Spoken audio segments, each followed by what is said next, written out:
In this video we are going to show you how to remove the speedometer cluster for the Ford Focus 2016, which is similar to the other years.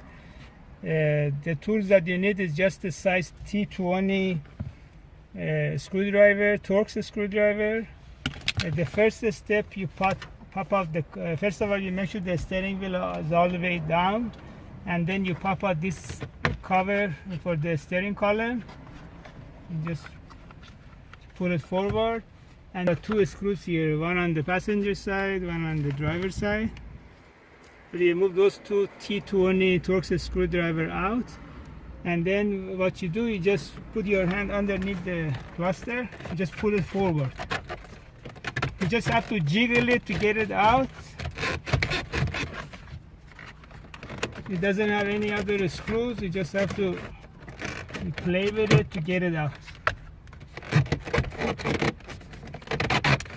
And here you go. And then you can just disconnect the connector in the back, which is only one connector top.